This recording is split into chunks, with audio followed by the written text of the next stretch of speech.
Okay, so you probably clicked on this video to learn how to do or how to improve your free stroke technique on the guitar. And good news for you is that's exactly what I'm going to be talking about. I'm going to be talking about what free stroke technique is, the things you want to do to get started, the do's and don'ts, things that you don't want to accidentally do when you're trying to practice it, and I'll even show you an easy piece that you can play which pretty much uses free stroke for the whole entire thing. So let's get started.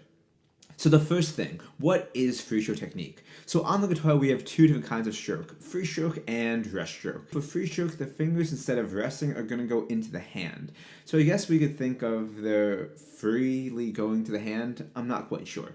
Now free stroke technique, when you look at it, would look something like this. Now in hindsight that probably looks pretty easy to do, and it kind of is, but you want to be careful. So let's go step by step of how to get from nothing to that. Now, when first talking about how to do and practice free stroke technique, instead of doing it with just one finger like you might do when you first learn rest stroke, I'm actually going to say you should start off by doing a two-finger free stroke.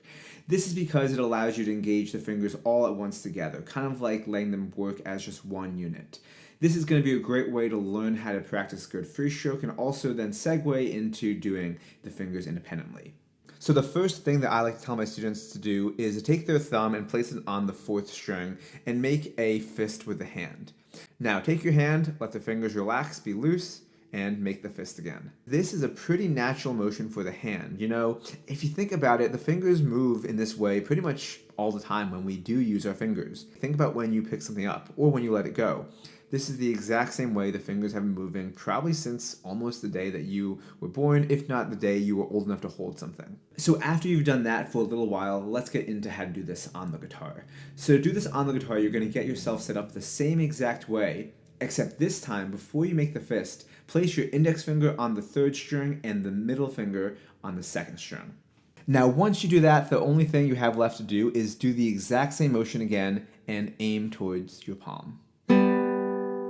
Now, if you want to know how a good free stroke should sound, because getting what you hear over the video is only going to be so good, and if you don't have a teacher, you can't really hear that sound from somebody else. But a great way you can do it all on your own would be just play the same thing using rest stroke.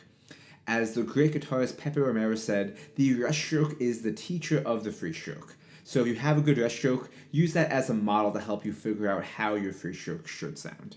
So there you go, that's how you do the free stroke technique. Let's talk about some of the do's and the don'ts, because I showed you what to do, but sometimes just showing it isn't enough. I want to take a second and explain what to do.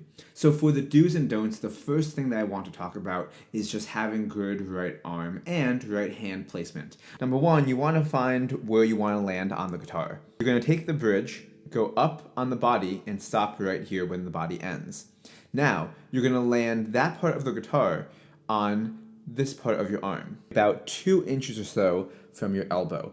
You want to eyeball it, but more or less in this area. You're going to take that area and place it just above the bridge, as I mentioned earlier. The next thing is going to be the right hand placement. You want to make sure that the thumb is sticking out and staying away from the fingers, almost like you're trying to give a thumbs up. Don't do this and have your thumb kind of tucked in with your fingers.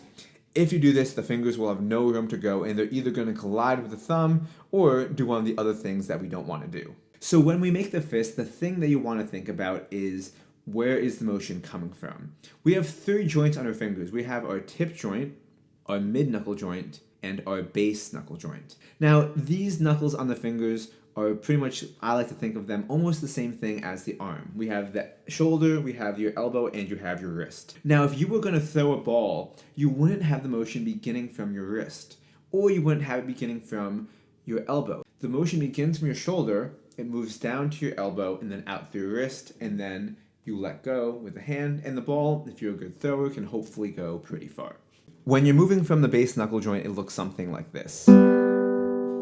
But if you were to move from the mid-knuckle joint, it would look something like this. Not only is the sound less good, but also it causes a lot more tension and a lot more work for the fingers. Now the last of the do's and the don'ts is going to be what the hand does. The do is let the hand do nothing. The don't is let the hand get involved. The whole time I've been playing it with all of the work coming from the fingers, but this is how it would look if some of the work were to come from the hand. So when it comes to practicing this, the first thing that I would recommend to do would be to just do it on open strings like I showed you right there. Don't worry about adding in the left hand, that's only going to make things more complicated. Focus on getting a good sound with a good technique, with good placement, all that stuff first on open strings. Keep it easy. But if you've already done this, what I would say to do next would be to do the same thing, but just to make it sound a bit more interesting, add in the left hand, one, to make it sound nicer, but two, to add a little bit higher level of complexity. A great way to do this would be to just practice the right hand with the left hand playing a harmonized scale of your choosing. That would look and sound something like this.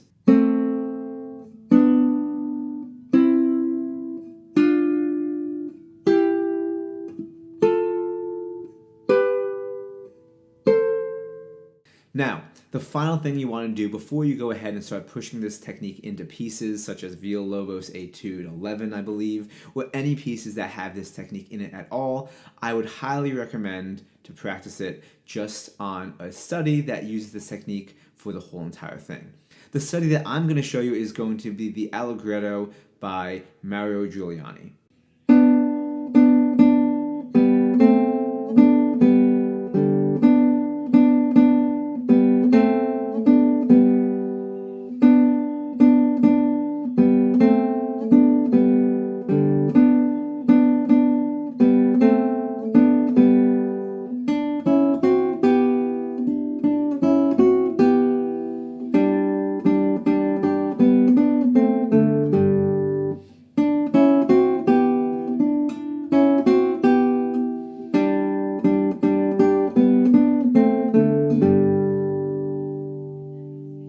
Now, when playing this study, the most important thing is to focus on all the techniques I mentioned earlier.